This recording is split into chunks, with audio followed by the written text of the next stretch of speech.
Todo comenzó en una cocina común y corriente, cuando mi empleada doméstica Tamara, que había guardado silencio durante 20 años, de pronto cerró la puerta con llave. «Don Alejandro», dijo en voz baja, pero con una entonación que me puso en alerta de inmediato, obligándome a dejar la taza de té a medio beber sobre la mesa. «Perdóneme por el amor de Dios.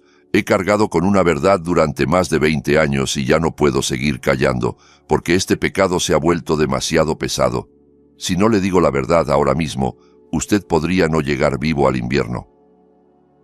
Ella había trabajado en mi casa por más de 2 décadas, permaneciendo invisible para mí, como un mueble familiar o el reloj que marca las horas en la pared. Callada, discreta, siempre en algún rincón con un trapo o un plumero en la mano.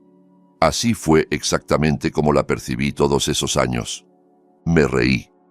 No porque lo que escuché me pareciera gracioso, sino porque mi cerebro agotado se negaba a tomar en serio aquella frase tan extraña y aterradora.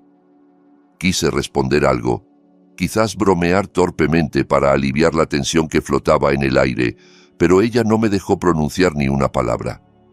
No sabía que aquella risa mía sería la última de mi vida anterior y que tendría que destruir con mis propias manos la reputación de la persona más respetada de nuestra ciudad por culpa del secreto que ella estaba a punto de revelarme. Ahora, mirando hacia atrás, entiendo que hice lo correcto, pero el juicio lo dejo en sus manos. Antes de contarles cómo se derrumbó mi mundo, les pido por favor que escriban en los comentarios desde qué ciudad o país me están escuchando ahora mismo. Me será más fácil continuar sabiendo que en algún lugar, al otro lado de la pantalla, hay personas reales. Hola, mi nombre es Alejandro Méndez. Tengo 64 años y soy un hombre común que aprendió a creer en los hechos y no en las palabras bonitas. Nací y crecí en una ciudad pequeña, donde la gente vive según reglas simples y claras. Trabajo duro, hogar, hijos, iglesia en las festividades importantes y la preocupación de que todo sea como debe ser. En mi infancia rara vez veía a mi padre, porque era camionero de larga distancia y siempre andaba en viajes interminables, trayendo a casa solo el olor a diésel y una sonrisa cansada. Mi madre nos sacó adelante a los 5 prácticamente sola, dividida entre el huerto y los turnos en la fábrica. Ella nunca se permitió quejarse de su destino. De ella escuché siempre lo mismo, como un mantra. Tu padre está en el camino por nosotros. Él es quien nos mantiene. Y crecí con la convicción firme como el concreto de que un hombre no tiene que ser cariñoso, hablador ni sentimental.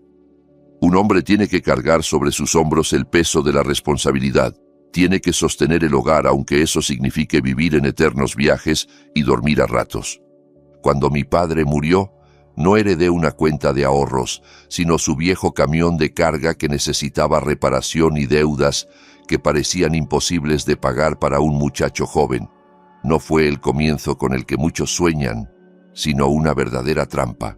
O sacaba adelante a la familia echándome ese yugo al hombro, o todos juntos nos hundíamos en la miseria. Empecé aceptando absolutamente cualquier transporte, sin despreciar nada. Llevaba ladrillos, muebles viejos, chatarra, productos perecederos. Dormía en la cabina helada, me lavaba con agua fría en la carretera, comía en comedores baratos de paso. Hubo semanas en las que regresaba a casa solo para dejar la ropa sucia, abrazar a mi madre y volver a partir en la noche. Me acostumbré a considerar el cansancio crónico como algo normal y mi soledad como el precio inevitable para que mis seres queridos vivieran con calor y comida en la mesa. Poco a poco, a costa de nervios desgastados y noches sin dormir, pagué todas las deudas de mi padre. Después, arriesgándolo todo, compré un segundo camión usado, luego un tercero. Aparecieron conductores contratados, una pequeña base de reparación en las afueras, mi propio despachador y finalmente los primeros clientes serios y permanentes. Con el tiempo, mi pequeño negocio artesanal de transporte de carga se convirtió en una empresa de transportes sólida y respetable. Varias docenas de tráileres, bodega propia, una oficina luminosa y contratos a largo plazo. El dinero empezó a alcanzar no solo para vivir, sino para un nivel de vida digno.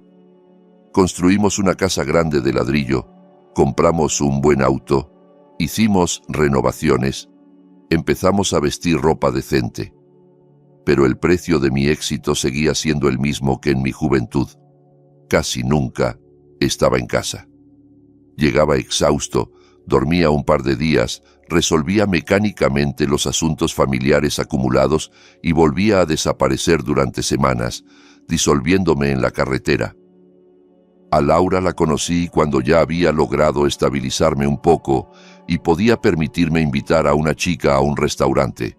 Ella venía de una familia muy correcta e intelectual, donde en la cena les gustaba hablar de buenos modales, de reputación impecable y de fe en Dios. Laura, a diferencia de mí, iba frecuentemente a la iglesia, conocía todas las oraciones, participaba en eventos eclesiásticos, ayudaba a preparar las mesas en las festividades, llevaba alimentos para los necesitados, recogía donaciones. En aquel entonces, mirando su rostro luminoso y su pañuelo modesto, me parecía que una persona así simplemente no era capaz de hacer nada sucio ni de engañar a nadie. Nos casó el padre Nicolás, párroco del templo local, quien ya entonces era una figura importante en nuestra ciudad. Lo respetaban todos, desde los funcionarios hasta los trabajadores más humildes. Lo citaban en las discusiones, lo invitaban constantemente a las celebraciones familiares. La gente acudía a él en busca de consejo en los momentos difíciles. Tenía una reputación inquebrantable de hombre estricto, íntegro, un verdadero pastor. Yo percibía su presencia en nuestras vidas como una especie de sello de calidad. Si un sacerdote así estaba cerca de nosotros, significaba que nuestro hogar se encontraba bajo una protección espiritual confiable. Tuvimos 2 hijos, Daniel y Sofía, y yo estaba en el 7º cielo de la felicidad. Estaba absolutamente convencido de que vivía una vida masculina correcta y digna. Trabajaba mucho, mantenía completamente a mi familia. El hogar siempre funcionaba, mi esposa dedicada a la iglesia, los hijos creciendo con todo lo necesario y sin carencias. No vi cómo, con los años, la atmósfera de mi propia casa cambiaba imperceptiblemente, porque la mayor parte del tiempo yo simplemente no estaba ahí físicamente. No escuchaba las pausas extrañas en las conversaciones cuando entraba de repente a una habitación. No notaba cómo Laura se volvía demasiado tranquila, demasiado segura. Segura no de nuestro matrimonio, sino de que yo siempre estaría en la carretera. Me convertí para ellos en un recurso conveniente, algo así como un mueble confiable que solo notan y sacan al centro de la sala cuando lo necesitan para algo. Cuando los niños todavía eran pequeños, contratamos una ayudante doméstica, Tamara Hernández. Era una viuda discreta, una mujer callada que sabía trabajar sin preguntas ni quejas innecesarias. Limpiaba la enorme casa, preparaba los almuerzos, lavaba, planchaba, cuidaba del hogar mientras Laura se ocupaba de sus asuntos sociales y eclesiásticos. Tamara vivió en nuestra casa más de 20 años, convirtiéndose casi en una sombra de nuestras paredes. Yo la trataba de manera estrictamente profesional. Trabajo hecho, pago recibido. A veces, claro, le decía gracias por una sopa deliciosa, le ayudaba a cargar las bolsas pesadas del mercado o le daba dinero para medicinas, pero en esencia ella era para mí solo una parte del funcionamiento del hogar, una función útil, como la caldera nueva o la lavadora que nunca falla. Todo comenzó a derrumbarse precisamente en el momento en que inesperadamente no salí de viaje. Un contrato importante se pospuso de repente una semana. El camión necesitaba una reparación menor, y me quedé en casa un día entre semana cualquiera. Para mi familia esto era inusual, casi incómodo, como si yo hubiera violado una ley no escrita de su existencia. Noté cómo Laura empezaba a irritarse por cualquier tontería, como si mi presencia estorbara algún horario secreto que ella estaba acostumbrada a considerar su espacio personal. Ese mismo día, cuando Laura salió por asuntos de la fundación benéfica, Tamara se acercó a mí, mientras yo estaba sentado en la cocina y me pidió un minuto de mi tiempo. Yo, lo confieso, pensé que hablaría de un aumento de sueldo o de algún problema doméstico como una llave que gotea, pero ella estaba pálida, con las manos temblorosas, y por primera vez en todos esos largos años me miraba directamente a los ojos. ¿Conocen esa sensación cuando el aire a su alrededor se vuelve tan denso que cuesta respirar?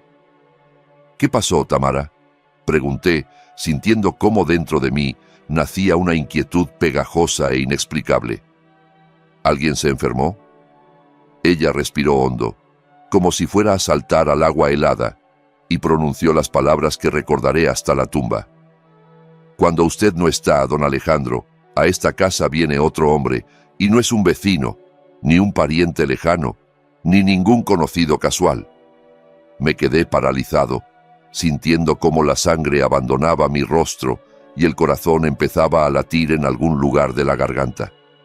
Mi cerebro buscaba frenéticamente opciones, tratando de encontrar una explicación segura, pero la mirada de Tamara no me dejaba espacio para ilusiones. ¿Quién?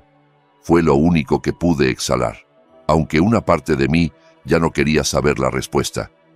«Es el padre Nicolás», pronunció ella bajando los ojos, como si le diera vergüenza decir ese nombre en voz alta en ese contexto. «El párroco. Ese mismo hombre que nos había casado, que había bautizado a nuestros hijos, que se sentaba a mi mesa en cada celebración, que me palmeaba el hombro y decía con una sonrisa que teníamos una familia ejemplar y sólida, aquel en quien yo confiaba más que en mí mismo». Dentro de mí todo se quebró, y por un segundo sobrevino un silencio ensordecedor en el que solo escuchaba el latido furioso de mi propia sangre en las sienes. La primera reacción fue puramente masculina, torpe y peligrosa. Ahora mismo espero a que ella regrese y destrozo todo aquí. Pero Tamara, como si hubiera leído mis pensamientos, de pronto me agarró del brazo. Un gesto impensable en ella antes. «No se le ocurra gritar, don Alejandro», susurró rápido con urgencia. «Sin pruebas nadie le va a creer. Dirán que es un viejo celoso que perdió la cabeza y a él lo van a proteger. Usted sabe que él tiene gente, tiene conexiones importantes en la ciudad, tiene una reputación impecable de hombre santo, y Laura lo va a dar vuelta todo de tal manera que el único culpable va a ser usted». Aquello sonaba terrible pero creíble. Yo había visto demasiados años cómo se resolvían los asuntos en nuestra ciudad cuando alguien tenía un estatus alto y los contactos adecuados. La furia que un segundo antes me nublaba los ojos con una cortina roja dio paso a un horror frío y racional. Entendí que estaba al borde del precipicio y un paso en falso me costaría todo lo que había construido en 40 años. Tamara, viendo que me había calmado un poco, propuso un plan, simple, cruel, pero el único correcto. «Debe seguir el guión que todos conocen», dijo, y en su voz apareció una firmeza nueva. «Dígale a Laura que sale de urgencia a un viaje de varios días. Salga con su maleta de viaje, encienda el auto, váyase para que los vecinos lo vean, pero en realidad escóndase donde unos parientes míos al otro lado de la ciudad y simplemente espere mi llamada». Ella prometió que en cuanto el padre Nicolás apareciera en la puerta, me avisaría. Acepté, porque entendía que necesitaba ver esto con mis propios ojos, de lo contrario me volvería loco por las sospechas que me corroían, o realmente me harían pasar por loco y me quitarían todo. Cuando esa noche le dije a Laura que me iba, escudriñé ávidamente su rostro, tratando de encontrar aunque fuera una sombra de pesar. Ella intentó aparentar que estaba triste, suspiró, negó con la cabeza, pero sus ojos la delataron por completo. En ellos no había tristeza por la separación. Ahí brilló un alivio apenas perceptible, una alegría, como si en la casa por fin todo volvería a la normalidad, es decir, sin mí. Esa noche, la última noche de mi vida anterior, me acosté junto a ella y no pude dormir. Escuchaba su respiración tranquila y pensaba, cuántos cientos de veces regresé del camino, me acosté en este mismo lugar, me consideré esposo, dueño, jefe de familia, y ni siquiera sospeché que aquí yo no era ni el primero ni el principal. Fue el sentimiento más humillante de mi vida. No solo celos ardientes, sino la comprensión helada de que durante años me habían usado como una pantalla conveniente. Al día siguiente, como un ladrón en mi propia casa, preparé mi maleta y me fui oficialmente de viaje. En realidad, a un apartamento ajeno y estrecho, donde me tocaba sentarme en un sofá hundido y esperar la llamada que debía matar mi vida anterior. Esos 2 días que pasé en el apartamento de los parientes de Tamara me parecieron más largos que todos mis viajes al norte juntos. El tiempo, cuando esperas tu propia ejecución, transcurre traidoramente lento, convirtiendo cada minuto en una eternidad pegajosa y asfixiante. Me sentaba en el viejo sofá hundido, miraba estúpidamente el papel tapiz descolorido con florecitas y trataba de prohibirme pensar, pero los pensamientos se metían en mi cabeza como cucarachas. Recordaba detalles a los que antes no había prestado atención.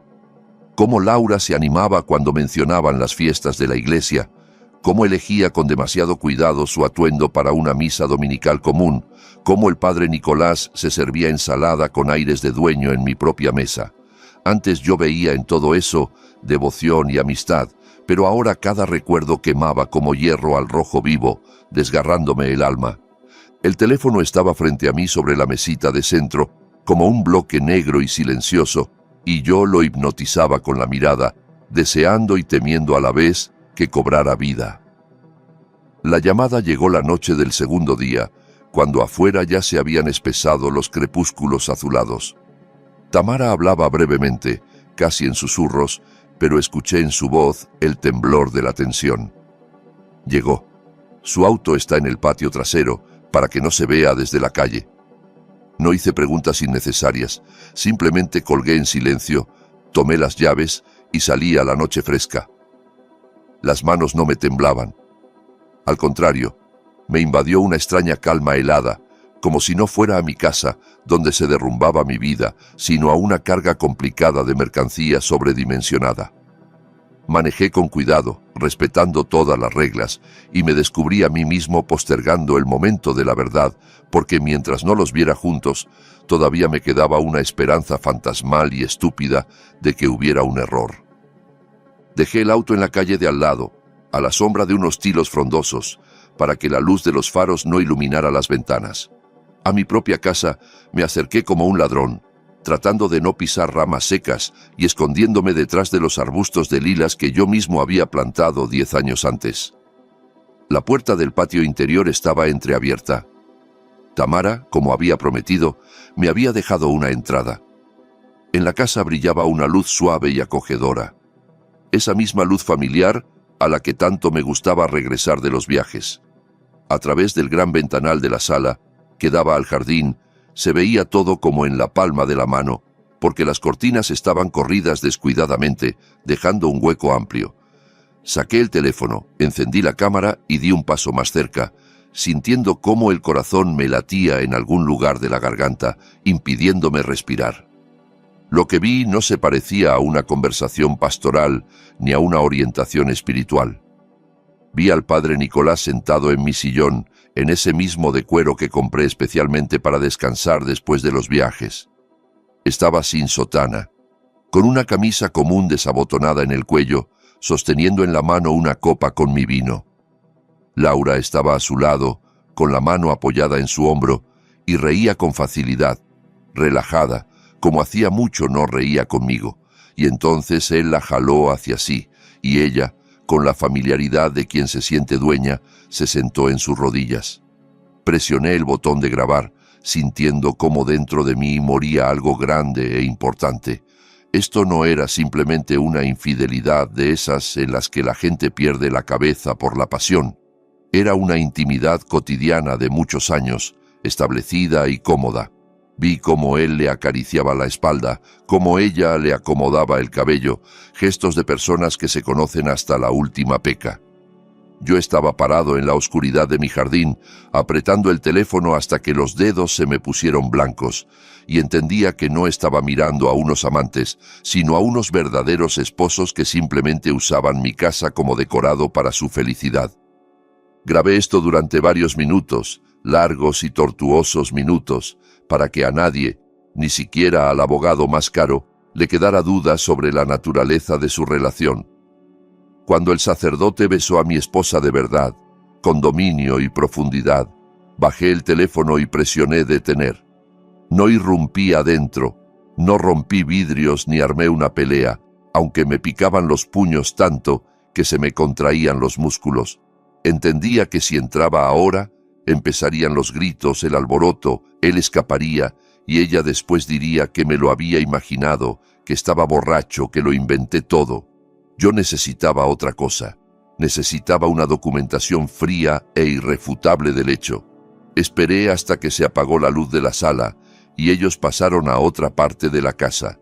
Entonces regresé al auto y me quedé sentado otra hora, mirando la oscuridad y escuchando cómo se enfriaba el motor. Cuando finalmente entré a la casa, el padre Nicolás ya no estaba. Aparentemente se había ido por la misma puerta trasera mientras yo estaba en el auto. Laura estaba en la cocina. Levantaba de la mesa 2 copas, tarareando algo para sí misma. Al verme, se sobresaltó y dejó caer el trapo, pero rápidamente se recompuso y se puso en el rostro la máscara habitual de esposa cariñosa. Alejandro. Su voz sonó casi natural, solo un poco más aguda de lo normal. Dijiste que te ibas de viaje. ¿Le pasó algo al camión? Pasé en silencio hasta la mesa. Me senté y puse frente a ella el teléfono con la pantalla hacia arriba. ¿Que si pasó algo, Laura?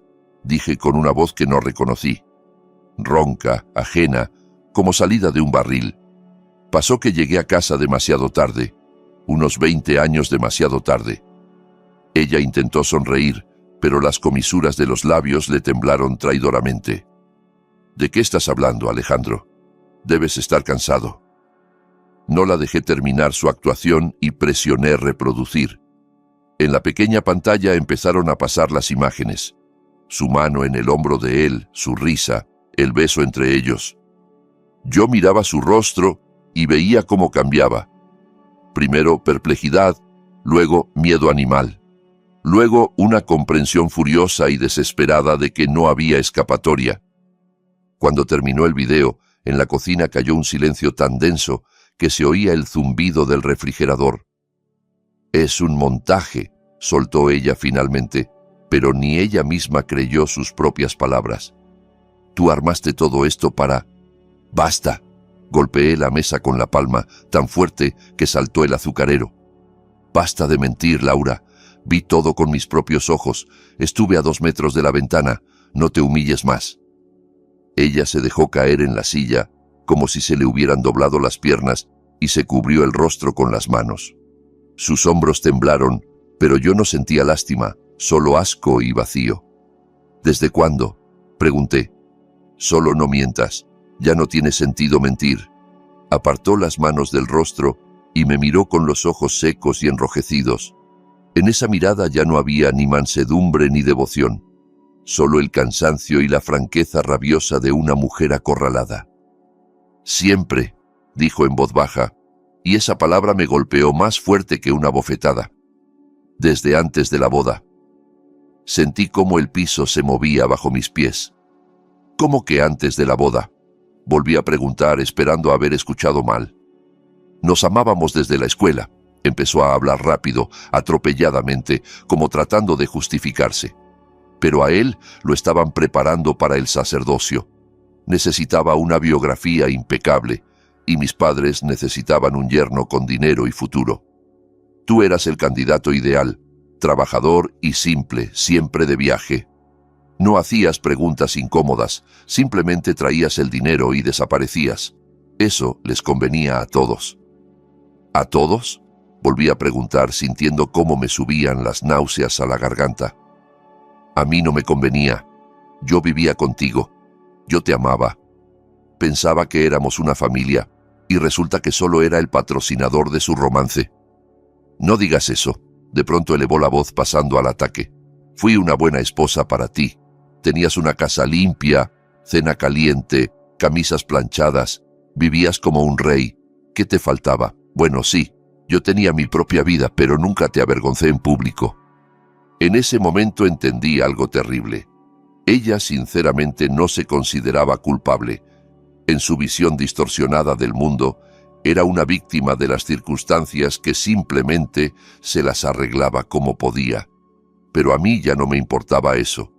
En mi cabeza estalló un pensamiento que me hizo sudar frío. «Los hijos», pronuncié, mirándola directamente a los ojos. «Daniel y Sofía, ellos son...». Laura palideció tanto que parecía de papel. «Son tuyos», gritó. Demasiado rápido, demasiado fuerte. «Claro que son tuyos. ¿Cómo puedes pensar algo así?». Pero yo ya había visto ese miedo. Ya había escuchado esa falsedad que antes no notaba. Recordé cómo Daniel se parecía a ella y Sofía. Sofía tenía la misma forma de ojos que él, que el padre Nicolás. ¿Cómo pude ser tan ciego? ¿Cómo pude durante años mirar a mis hijos y no ver lo obvio? «Mañana vamos a la clínica», dije con dureza levantándome de la mesa. «Vamos a hacer una prueba de ADN a los dos». «¿Te volviste loco?». Se levantó de un salto, tratando de bloquearme el paso. «Vas a avergonzar a los niños. Son adultos. ¿Cómo les vas a explicar esto? Les vas a destruir la psique». «La psique la destruiste tú, cuando convertiste nuestra vida en un espectáculo barato», le corté. «O hacemos la prueba y conocemos la verdad, sea cual sea, o presento el divorcio con la causal de infidelidad, adjunto este video al expediente y mando una copia a la diócesis, y entonces la vergüenza será tal que no van a poder salir de la casa. Tú decides». Ella se quedó paralizada, boqueando como un pez fuera del agua.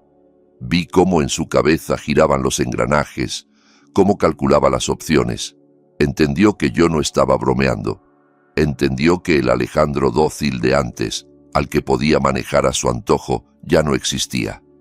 «Está bien», susurró con odio. «Haz tu prueba, pero cuando veas que son tuyos, vas a arrastrarte de rodillas pidiéndome perdón». «Si son míos», respondí ya en la puerta, «te daré todos los bienes y me iré sin nada. Pero si no...». No terminé. Salí de la cocina sintiendo cómo me temblaban las rodillas y subí al segundo piso, al cuarto de huéspedes.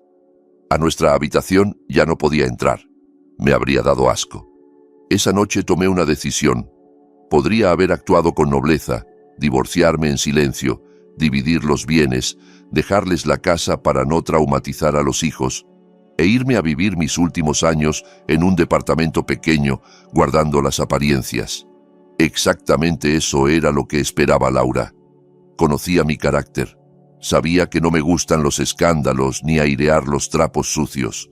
Esperaba que me tragara esta píldora, me limpiara la cara y desapareciera, permitiéndoles seguir jugando a la familia santa. Pero dentro de mí se levantó algo oscuro, pesado e implacable. Sed no de venganza, no, sino de justicia suprema. Me habían hecho quedar como un idiota públicamente ante toda la ciudad, aunque fuera a mis espaldas. El padre Nicolás había construido su carrera de santurrón durante años apoyándose en mi esposa y mi dinero. Había mentido a miles de personas mirándolas a los ojos y seguía mintiendo ahora. Dejar todo como estaba significaba convertirme en cómplice de esa mentira monstruosa, permitir que el mal triunfara bajo la máscara de la virtud. Entendí que no iban a salir limpios, escudándose tras la sotana y la vida correcta. Al día siguiente no fui al trabajo sino a la iglesia. No había servicio, el templo estaba vacío, solo unas cuantas ancianas limpiaban los candelabros. Vi al padre Nicolás. Estaba en el centro, hablando con algún mecenas, seguro de sí mismo, desenvuelto, radiante de su propia importancia.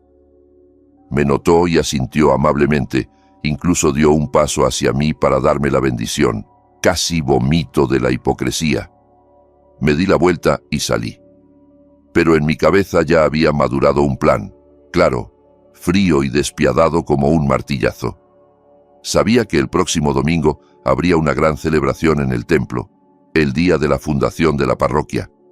Se reuniría toda la gente importante de la ciudad, funcionarios, empresarios, feligreses regulares.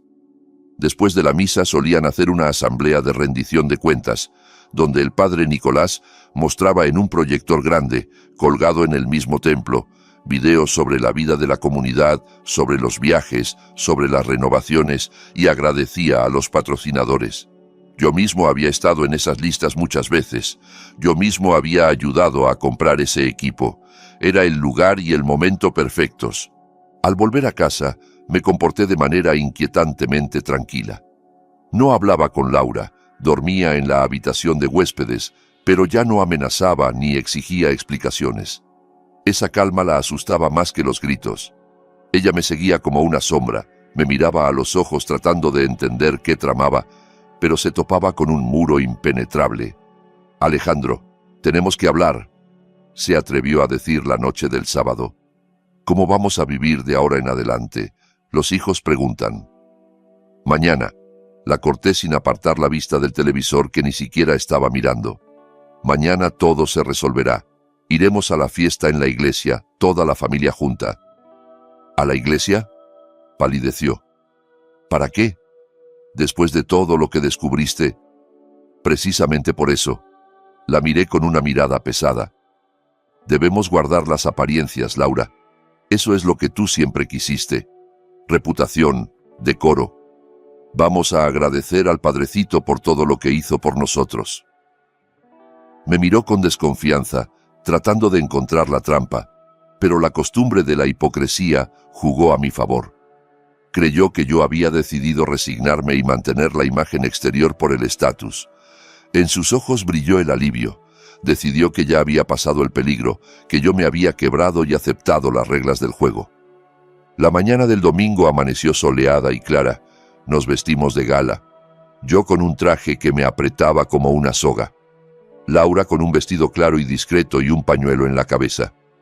Los hijos arreglados y algo somnolientos. Íbamos en el auto en silencio, como a un funeral, aunque por fuera parecíamos la imagen perfecta de un folleto publicitario. Cuando llegamos a la iglesia, sonaban las campanas, y ese sonido, que antes me parecía bendito, ahora resonaba como una alarma antes de la batalla. Había muchísima gente.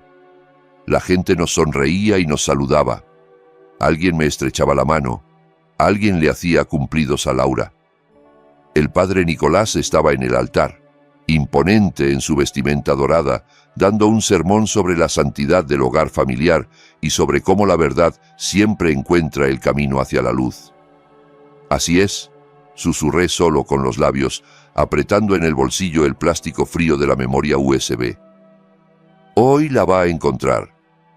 Esperé el final del servicio, sintiendo cómo dentro de mí se tensaba un resorte listo para hacer estallar todo a su alrededor.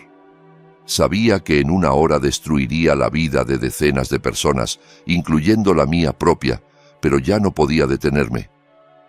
El punto de no retorno lo crucé en el momento en que vi esos malditos ceros en los resultados de la prueba.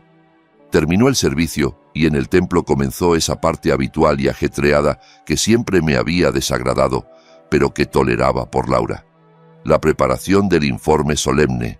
Los ayudantes sacaron al centro de la sala una pantalla portátil con trípode.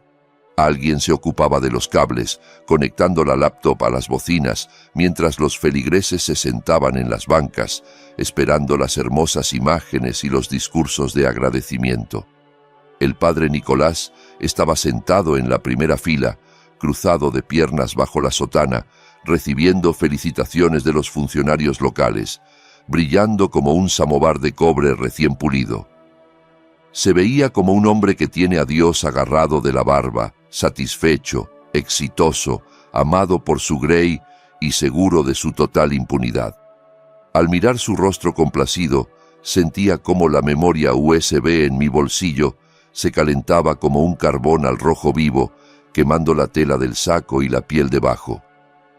Laura estaba sentada junto a mí, erguida como una cuerda, retorciendo nerviosamente el borde del pañuelo de seda, sintiendo instintivamente la amenaza que emanaba de mí, aunque yo permanecía completamente inmóvil. Los hijos, Daniel y Sofía, tenían los ojos clavados en sus teléfonos, aburridos, esperando que terminara este programa obligatorio para poder ir al restaurante. Ni siquiera imaginaban que en unos minutos su mundo familiar tejido con mi dinero y las mentiras de su madre, iba a volar en 1000 pedazos imposibles de pegar. Cuando terminó el problema técnico y en la pantalla apareció el logo de la parroquia, el padre Nicolás salió al frente, se acomodó la cruz sobre el pecho y comenzó su discurso. Hablaba hermoso, con su barítono entrenado, reflexionando sobre la importancia de preservar las tradiciones en estos tiempos difíciles, de apoyar al templo y de ser ejemplo de virtud cristiana para la juventud. Cada una de sus palabras, empapada de un patetismo falso, caía sobre la multitud, provocando murmullos de aprobación y asentimientos, mientras que en mí esas palabras solo provocaban una sonrisa amarga y biliosa.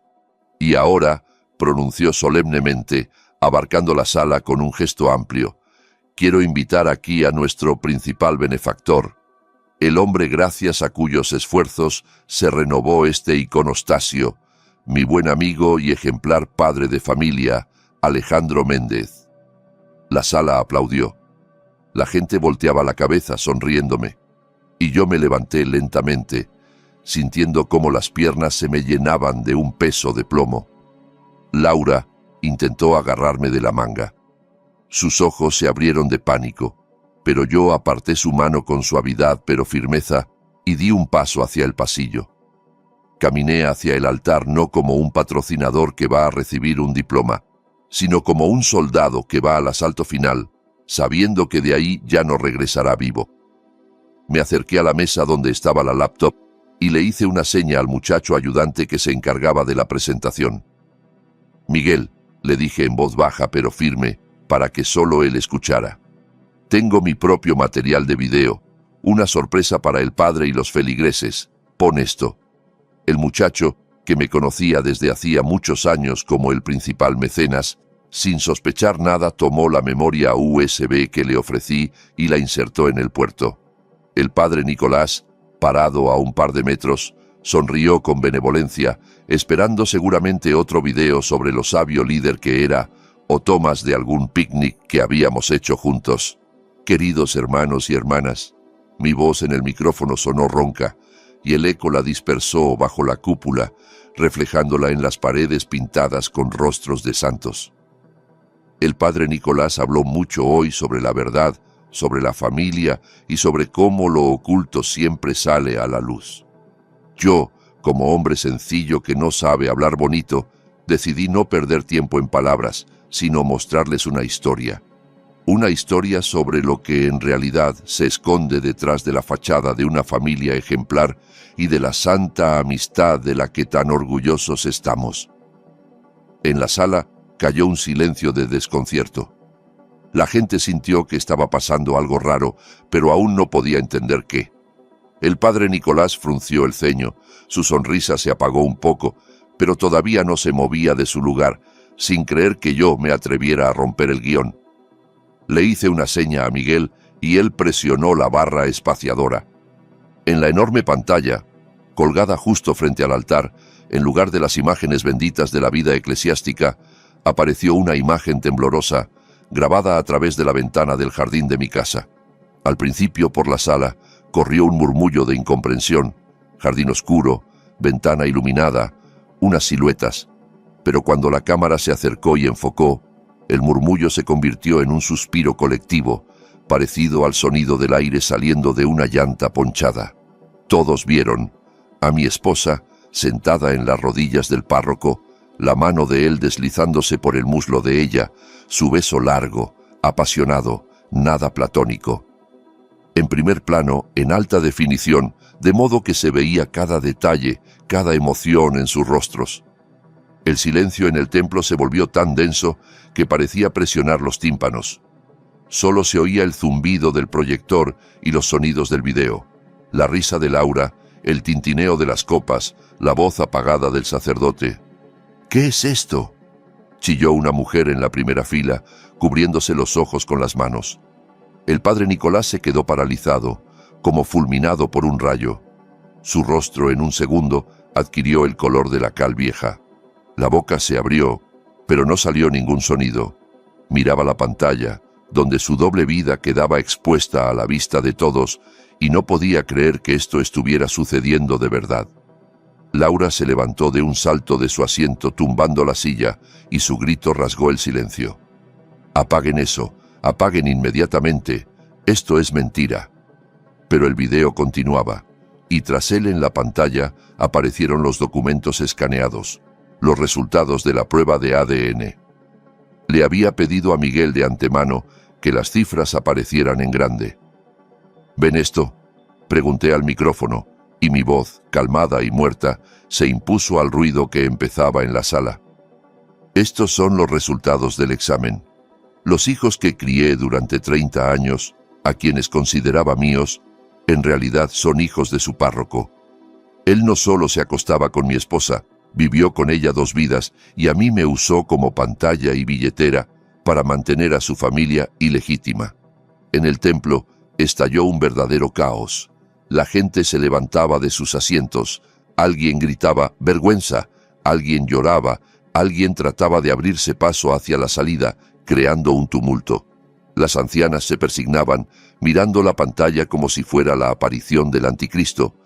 Los hombres parados al fondo empezaron a maldecir en voz alta, olvidando dónde estaban.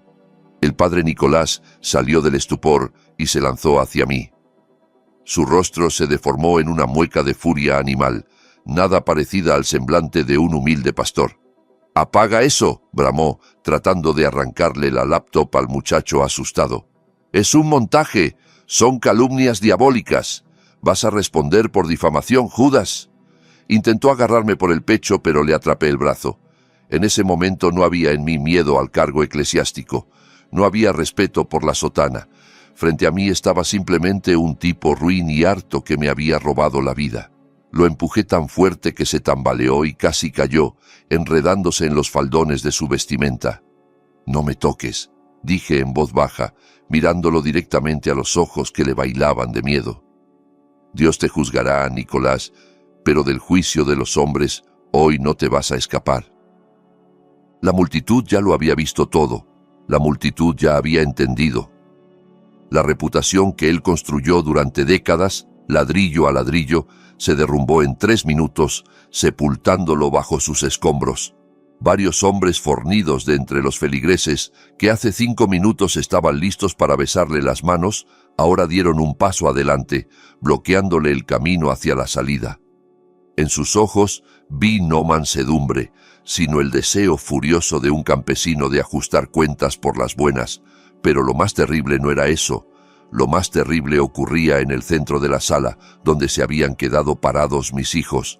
Miré hacia ellos y lamenté tener ojos.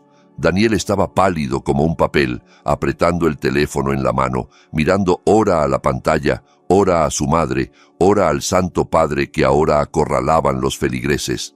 En su mirada se derrumbaba un mundo, todo en lo que había creído, todo de lo que se había enorgullecido. El estatus, la familia piadosa, el respeto, se habían convertido en un charco de lodo. Sofía estaba sentada en una banca, tapándose los oídos con las manos y meciéndose de un lado a otro. Por su rostro corrían lágrimas negras de rímel y sus labios se movían en silencio, repitiendo una sola palabra: «¡No!». Laura intentaba acercarse a ellos, extendía los brazos, gritaba algo, pero Daniel se apartó de ella como de una leprosa. Ese gesto, lleno de repugnancia y dolor, me dijo más que cualquier palabra. La familia Méndez ya no existía. Yo estaba parado en medio del templo alborotado, en el centro del escándalo que yo mismo había provocado, y sentía un extraño vacío vibrante. Había ganado. Había demostrado la verdad. Había destruido a mis enemigos. Pero, ¿por qué entonces por dentro hacía tanto frío, como si yo mismo hubiera muerto junto con su mentira? Alguien del consejo parroquial ya corría a llamar al vicario. Alguien llamaba a la policía para evitar un linchamiento.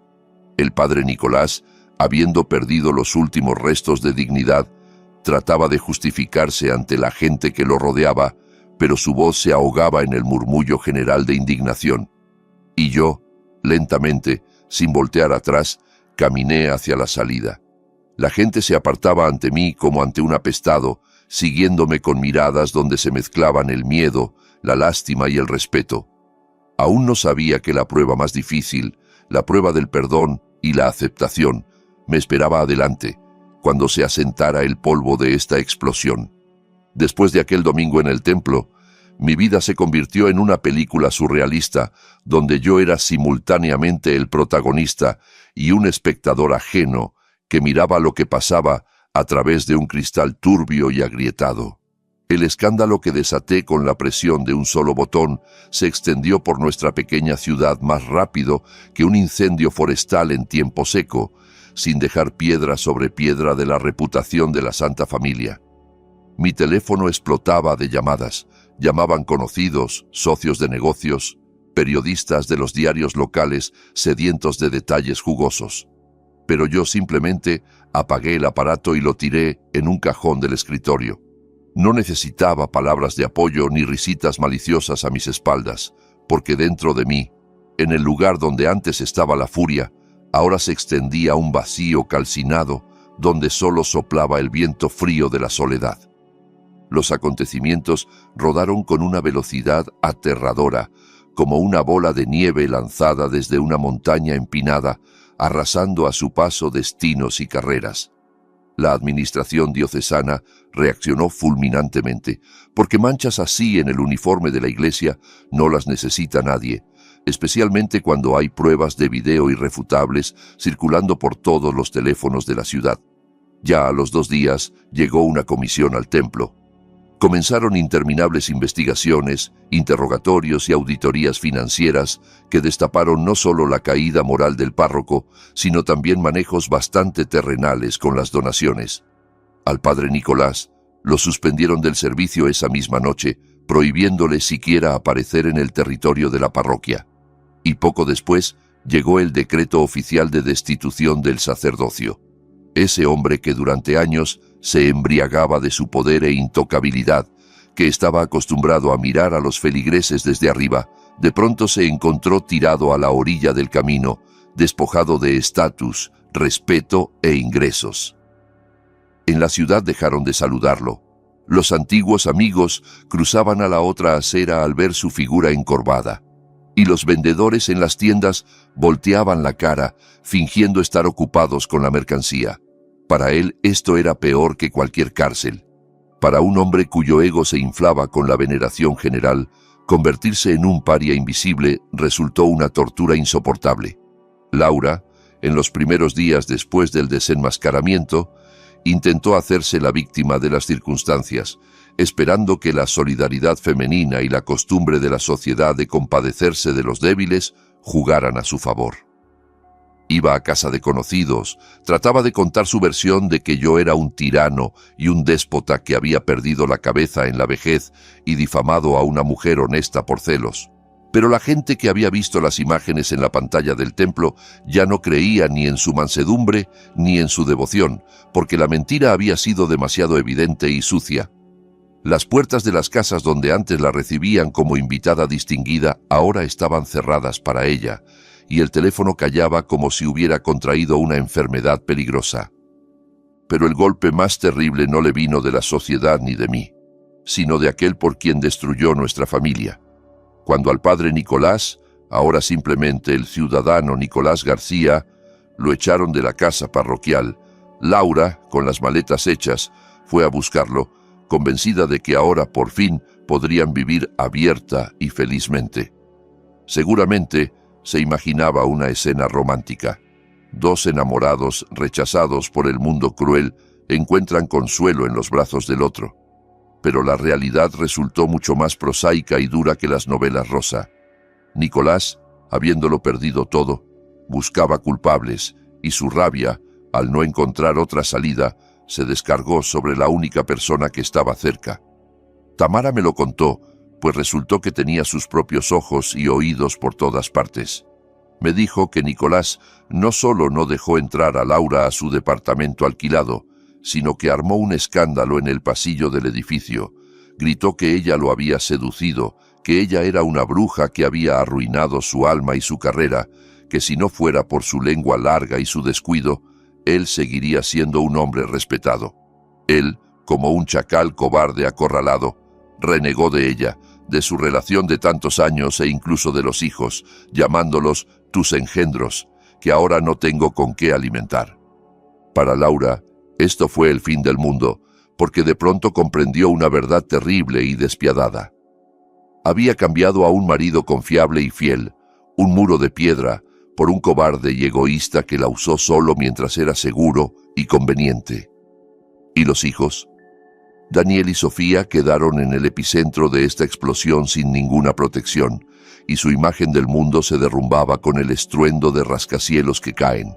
Se mudaron a un departamento alquilado que rentó Daniel, sin querer quedarse en una casa impregnada de mentiras, pero tampoco pudiendo ir con su madre, a quien ahora despreciaban. Yo no los llamé, no busqué verlos, pensando que necesitaban tiempo para digerir la verdad. Pero mi corazón dolía por ellos a cada hora. Supe que también intentaron buscar contacto con su padre biológico. Después de todo, la sangre llama, y en sus cabezas seguramente vivía la esperanza de que el verdadero papá resultara mejor que el que los había desenmascarado. Pero Nicolás, fiel a su nueva táctica de salvar su propio pellejo, también los rechazó. Cuando Daniel fue a verlo para hablar de hombre a hombre, ni siquiera abrió la puerta, gritando por la mirilla que no se atrevieran a colgarle sus problemas porque ya tenía la vida arruinada. Para Daniel, que siempre buscó una figura de autoridad masculina, esto fue un golpe bajo que le sacó los últimos restos de ilusiones. Vio ante sí no a un justo bondadoso ni a un padre amoroso, sino a un viejo patético, temblando por su pellejo, para quien sus propios hijos eran solo una carga molesta. Yo me quedé en mi enorme casa vacía solo, si no contamos a Tamara, que seguía viniendo y haciendo su trabajo en silencio. El divorcio fue rápido y sucio, aunque esperaba algo peor.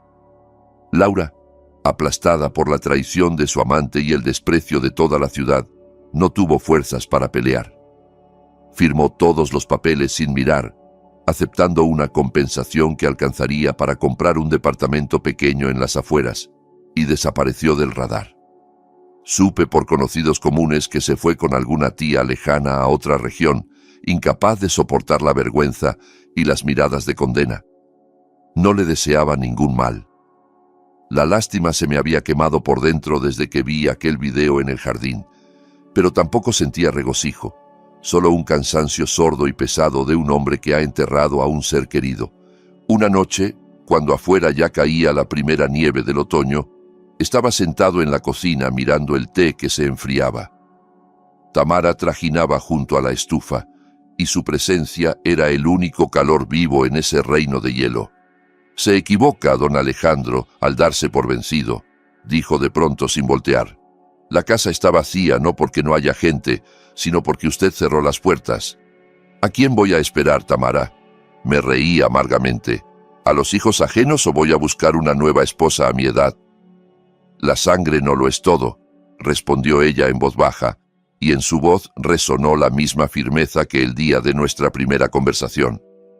«Usted los crió, los amó, estuvo con ellos cuando les dolía la barriga y cuando sacaban malas notas, y aquel otro solo puso la semilla. La semilla no es un padre. Padre es quien enseñó a caminar y quien ofreció el hombro». Quise objetar, decir que la mentira lo había envenenado todo, que la traición de la madre había anulado mis esfuerzos. Pero las palabras se me atoraron en la garganta. Recordé cómo le enseñé al pequeño Daniel a agarrar el martillo, cómo se golpeó el dedo y lloró escondiendo la cara en mi hombro, no en el de su madre. Recordé cómo Sofía, cuando la dejó su primer novio, lloró toda la noche en mi estudio mientras yo le acariciaba la cabeza y le servía té. ¿Acaso eso puede anularse con un papel con resultados de ADN? ¿Acaso los sentimientos que yo tenía entonces eran falsos? No, los sentimientos eran reales. Falso era solo el cimiento sobre el que construimos, pero el edificio mismo de nuestro cariño quizás aún podía mantenerse en pie si no fuera por mi orgullo. En ese momento pensé por primera vez, ¿hice bien al rechazarlos junto con su madre? Castigué a Laura. Destruí a Nicolás, pero no castigué de paso a quienes solo eran culpables de haber nacido del hombre equivocado. Tocaron el timbre. El sonido fue brusco e inesperado, rompiendo el silencio de la casa como un disparo. Me sobresalté y miré el reloj. Ya era tarde, casi las 10 de la noche. No esperaba visitas. Los repartidores no vienen a esta zona tan tarde. Tamara me miró interrogante, secándose las manos en el delantal, pero la detuve con un gesto. Yo voy a abrir. En el umbral, bajo la luz del farol donde giraban unos cuantos copos de nieve, estaba Daniel. Se veía envejecido 10 años. Rostro demacrado, ojeras oscuras, una barba que nunca antes se había dejado. Estaba parado, encorvado, con las manos metidas en los bolsillos de la chamarra, mirando no a mí sino a algún punto en el suelo, a mis pantuflas de casa. ¿Puedo pasar?, preguntó con voz ronca. Y en esa voz no había ni la seguridad de antes ni la exigencia de hijo. Era la voz de un hombre que no tiene a dónde más ir. Me hice a un lado para dejarlo pasar, y ese simple gesto me costó más trabajo que descargar un camión de cemento. Daniel entró al vestíbulo. No se quitó los zapatos, pasó directo a la cocina con las botas sucias, dejando huellas mojadas en el parquet impecable. Pero yo, que siempre regañaba a todos por la limpieza, ni siquiera miré el piso. Ahora se decidía algo mucho más importante que preservar el laminado. Ahora se decidía si me iba a quedar en esta casa enorme solo hasta el final de mis días, o si en ella volvería a haber un sentido. Daniel se sentó a la mesa en el lugar donde solía sentarse Laura y puso ante sí un manojo de llaves. Las reconocí. Eran las llaves del departamento que le habíamos regalado con mi esposa cuando se graduó de la universidad. Me mudé, dijo sordamente, sin levantar los ojos. Dejé todo allá. Muebles, electrodomésticos, ropa. No quiero nada de lo que se compró con tu dinero. Es decir, con el dinero que dabas pensando que yo era... Se trabó y su nuez de Adán se movió, conteniendo un espasmo. Yo, en silencio, puse ante él la taza de té que había servido Tamara. Ella, mujer sabia, desapareció discretamente a su habitación, entendiendo que esta conversación no admitía oídos ajenos. Fui a verlo, soltó de pronto Daniel, y en su voz brotó una nota furiosa y dolida, igual que en la infancia, cuando lo castigaban injustamente. A Nicolás, pensé que hablaríamos como hombres, pensé que al menos diría algo, que explicaría, y él ni siquiera abrió la puerta. Gritaba a través de la mirilla que mamá y yo le habíamos arruinado la vida, que somos errores de su juventud. Errores, ¿entiendes? Para él no soy un hijo, soy material comprometedor. Yo lo escuchaba y sentía como dentro de mí ocurría un trabajo extraño y doloroso. Todavía ayer estaba seguro de que los odiaba a todos, a la esposa mentirosa, al cura ruin y a estos hijos que llevan en sí sangre ajena.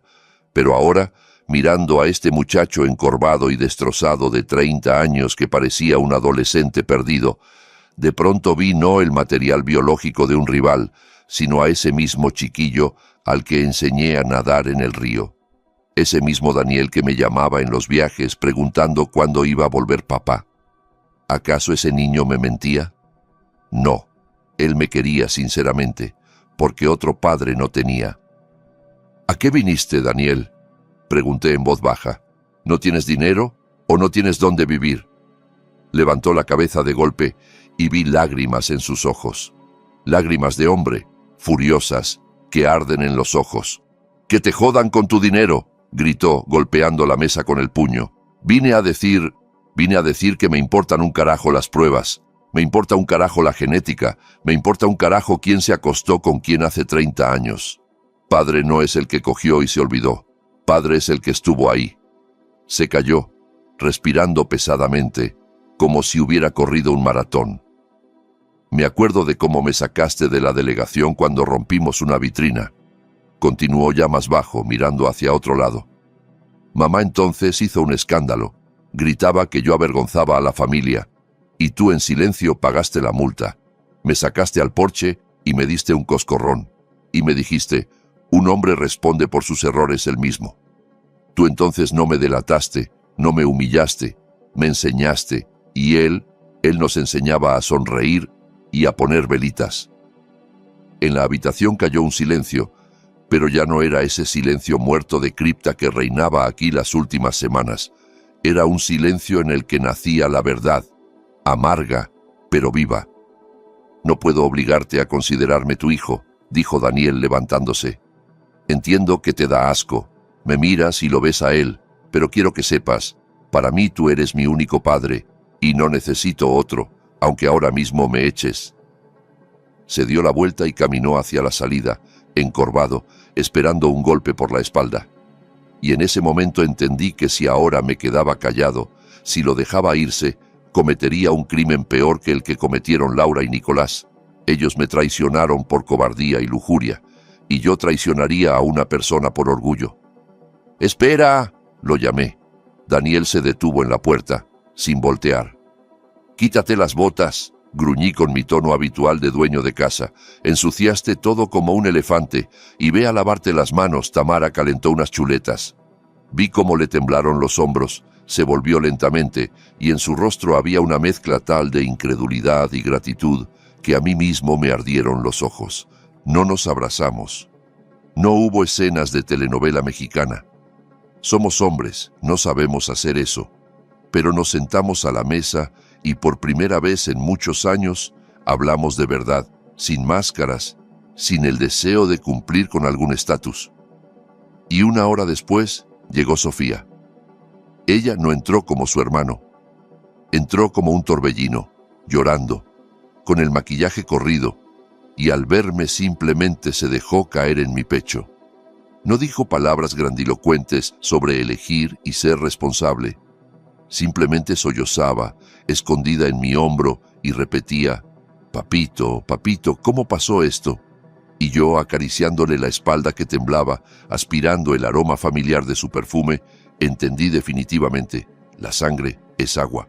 El parentesco verdadero no se crea en la cama, sino en las noches sin dormir junto a la cuna del bebé, en las fiestas compartidas, en las enfermedades pasadas juntos, en miles de pequeñeces de las que está tejida la vida. Ellos eran mis hijos, míos, porque yo invertí en ellos mi alma, mi tiempo, mi vida. Y ningún Nicolás, ninguna prueba de ADN podía quitarme ese derecho. El derecho de ser padre, que me gané con 30 años de trabajo y cuidado. Esa noche nos quedamos sentados en la cocina los cuatro. Yo, Daniel, Sofía y Tamara, tomando té. No hablamos de Laura, no mencionamos a Nicolás, hablamos del futuro. Daniel dijo que quería dejar el puesto cómodo de oficina donde lo había colocado su madre por influencias, e ir a trabajar conmigo a la empresa, pero no como jefe, sino como simple despachador, para entender cómo funciona todo. Sofía, que siempre había estado bajo la influencia de su madre y soñaba con la vida social, de pronto dijo que quería ir de voluntaria a un hospital porque le daba vergüenza la hipocresía en la que había vivido. Los miraba y veía cómo la mentira derrumbada, al sepultar la imagen perfecta, había liberado a personas vivas. El dolor de la traición no había desaparecido. Seguía dentro de mí como una astilla punzante y sabía que me dolería con los cambios de clima todavía muchos años. Pero junto a ese dolor apareció algo nuevo. Un sentimiento de dignidad y una cercanía verdadera, sufrida. Seguíamos siendo familia. No una familia piadosa de póster, sino una manada herida y maltrecha pero real, que decidió mantenerse unida a pesar de la tormenta. Pero quedaba todavía una persona con la que necesitaba encontrarme para poner el punto final. La persona con quien todo empezó. Una semana después fui a la diócesis. No a quejarme, no a exigir. Solo quería recoger los documentos de la anulación del matrimonio religioso para cerrar formalmente este capítulo ante Dios, ya que lo había cerrado ante los hombres. Al salir del edificio de la administración, vi a Nicolás. Estaba sentado en una banca de la plaza, con un abrigo de civil que le quedaba como saco, sin sotana, sin cruz de oro, sin barba, que se había afeitado, seguramente tratando de cambiar su apariencia. Se veía patético, un viejo hinchado. Alimentaba a las palomas, lanzándoles migajas de un pan duro, y en ese gesto había tanta soledad que me dio escalofríos. Levantó los ojos y me vio. Esperaba rabia, maldiciones, gritos, pero me miró con la mirada vacía y apagada de un hombre que ya lo ha perdido todo. ¿Estás satisfecho, Alejandro?, preguntó con voz ronca, sin levantarse. Conseguiste tu verdad. Me destruiste. ¿Estás satisfecho? Me detuve frente a él, mirándolo desde arriba. Antes lo miraba desde abajo, como a un guía espiritual. Ahora ante mí estaba sentado simplemente un hombre débil, aplastado por sus propios pecados. No, Nicolás, respondí con calma. No estoy satisfecho, simplemente estoy vivo. ¿Y tú? Son míos, dijo de pronto él con un tono de rencor infantil. Los hijos son míos por sangre. Me los robaste. Yo no robé nada, negué con la cabeza. Tú mismo los botaste, los cambiaste por comodidad, por tu carrera, por el miedo. 30 años te negaste a reconocerlos cada día, cuando venías a mi casa y hacías el papel de invitado, y ahora es tarde para reclamar la cosecha que no sembraste.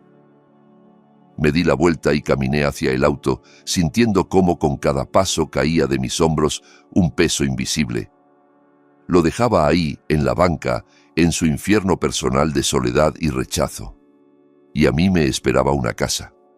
Una casa donde por la noche habría luz encendida, donde Daniel y Sofía discutirían, donde Tamara refunfuñaría por los platos sucios. Solo quedaba una cosa, la más importante, aquello para lo cual quizás valió la pena pasar por este infierno, entender cómo vivir de ahora en adelante con este nuevo conocimiento y qué decirles a quienes quizás en este mismo momento están en la misma encrucijada sin atreverse a abrir la puerta terrible de la verdad. Pasaron 6 meses desde el día en que se derrumbó mi mundo habitual, y el invierno este año resultó sorprendentemente nevado, como si la naturaleza hubiera decidido cubrir con un manto blanco todas las cicatrices que quedaron en la tierra y en nuestras almas. El tiempo, por supuesto, no cura como escriben en los libros.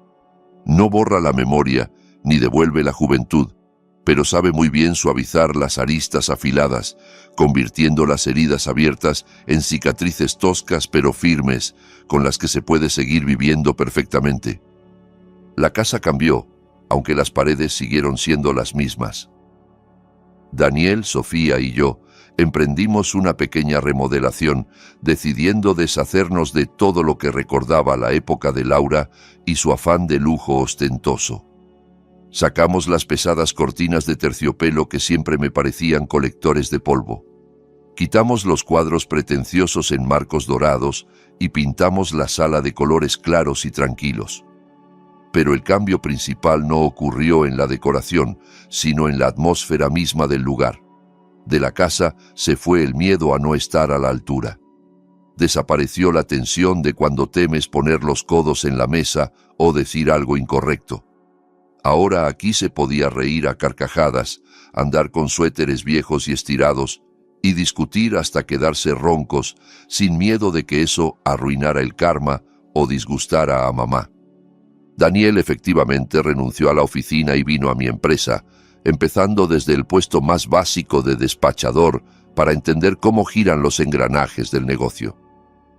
Veía lo difícil que le resultaba, cómo lo quebraba la costumbre de la vida fácil, pero apretaba los dientes y no se quejaba, y yo, por primera vez en muchos años, empecé a sentir hacia él no solo un amor paternal ciego, sino un respeto genuino de hombre. Sofía también encontró su camino. No fue de voluntaria como quiso en un impulso, pero se empleó de administradora en una pequeña clínica veterinaria. Y ese trabajo, que requiere mucha compasión y paciencia, inesperadamente la hizo más madura y más serena. De Laura casi no hablábamos, como si hubiéramos firmado un pacto tácito de no agresión al pasado. Supe por conocidos comunes que vive en otra región, trabaja de vendedora o cajera, y parece que empezó a ir a otra iglesia, tratando de expiar sus pecados, o más probablemente de encontrar un nuevo consuelo. No le deseaba ningún mal, pero tampoco me surgió ni una vez el deseo de verla o escuchar su voz. Se convirtió para mí en un libro ya leído con páginas arrancadas, al que no tiene sentido volver. Tamara se quedó con nosotros, pero ahora ya no era una sombra muda que se deslizaba por los rincones con un trapo. A menudo tomábamos el té juntos por las noches, y supe más de ella en estos 6 meses que en los 20 años anteriores. De sus nietos, de sus libros favoritos, de que, resulta, teje muy bien. Se convirtió en la guardiana de nuestro nuevo hogar honesto, ese diapasón moral que no nos dejaba desafinar. Esa noche, víspera de Navidad, nos reunimos en la sala para decorar el árbol. Por primera vez en muchos años, lo hacíamos nosotros mismos, sin diseñadores contratados que antes creaban composiciones elegantes para los invitados. Sacamos las cajas viejas con adornos, muchos de los cuales yo recordaba desde la infancia de Daniel, y jugábamos como niños, colgando esferas de vidrio y enredándonos con las guirnaldas de luces. En un momento me acerqué a la chimenea y tomé en mis manos el viejo álbum familiar, pesado, con encuadernación de cuero, lleno de fotografías profesionales retocadas. Desde las páginas brillantes me miraban personas perfectamente peinadas y sonrientes. El exitoso empresario Alejandro, la esposa devota Laura, los hijos ejemplares. Era una historia hermosa y costosa de éxito en la que no había ni una palabra de verdad. Solo mentira brillante que nos vendíamos tan diligentemente a los demás y a nosotros mismos. Llamé a los hijos. «Miren», dije, abriendo la página donde estamos frente a la iglesia, y junto a nosotros, con la mano en mi hombro, sonríe el padre Nicolás. «Bonito, ¿verdad?» Daniel hizo una mueca como si le doliera una muela, y Sofía bajó la mirada. «Papá, ¿para qué sacaste eso? Vamos a tirarlo a la basura». «No», negué con la cabeza, sintiendo una claridad asombrosa en mis pensamientos. «Tirar la historia es de cobardes. Vamos a guardar este álbum, pero lo pondremos en el estante más lejano, en el rincón más oscuro del armario, que se quede ahí como recordatorio de lo que pasa cuando uno vive una vida que no es la suya». Cerré el libro pesado como si cerrara la tapa de un ataúd y lo dejé a un lado. «Y ahora, vengan acá», ordené, sacando mi teléfono. «Vamos a tomarnos una foto normal, sin Photoshop, sin poses, tal como somos». Nos apiñamos frente al árbol a medio decorar, Daniel con su ridículo suéter de renos, Sofía con el pelo despeinado, Tamara tratando de esconderse detrás de mi hombro, y yo, canoso, cansado, con arrugas que ya no quería ocultar. Estiré el brazo tratando de capturarnos a todos en el cuadro. La mano temblaba, alguien parpadeó, alguien se rió en el peor momento. La foto salió borrosa, un poco movida, y completamente inadecuada para la portada de una revista. Pero cuando miré la pantalla, vi en ella más vida y luz que en todas aquellas sesiones fotográficas profesionales juntas. Ahí estaban personas vivas. Mi familia real, sufrida, imperfecta, que pasó por el fuego y el agua para reencontrarse de nuevo. Miraba esa foto y entendía que por primera vez en 64 años era absolutamente feliz. No porque todo me fuera bien, sino porque todo era honesto. Ya no era una billetera, no era una pantalla, no era un mueble. Era un padre a quien eligieron no por derecho de sangre, sino por derecho de amor y de acciones. Y ese título valía haber sobrevivido al derrumbe de todo un mundo. He vivido una vida larga, cometí un montón de errores y entendí demasiado tarde una cosa simple. Nunca le tengan miedo a la verdad, por más terrible que parezca. La mentira es un crédito que le pedimos a la vida con intereses de usura, y tarde o temprano, los cobradores tocarán a la puerta para llevarse todo. Vivan de modo que no necesiten esconder el teléfono, borrar mensajes, ni temer su propio reflejo en el espejo. Por favor, encuentren hoy un momento. Acérquense a sus seres queridos, mírenlos a los ojos y pregúntense, ¿está todo bien de verdad entre nosotros? Y para terminar quiero hacerles una pregunta que no me da paz todos estos meses y cuya respuesta encontré para mí mismo a un precio demasiado alto. ¿Ustedes qué opinan, amigos? ¿Tiene una persona derecho a mentir para salvar algo si eso preserva la familia y la tranquilidad de los hijos? ¿O cualquier verdad, incluso la más devastadora, es mejor que vivir en una dulce ilusión? Escríbanme lo que piensan. De verdad me importa saberlo. Y yo me voy, que se nos enfría el té. Cuídense mucho. Si esta historia te hizo reflexionar sobre el valor de la honestidad, sobre las máscaras que a veces usamos y sobre lo que significa ser verdaderamente familia, me encantaría leer tu opinión en los comentarios. ¿Qué habrías hecho tú en el lugar de Alejandro? ¿Crees que la verdad siempre debe salir a la luz sin importar el costo? Comparte tu experiencia o tu punto de vista, porque cada historia nos enseña algo.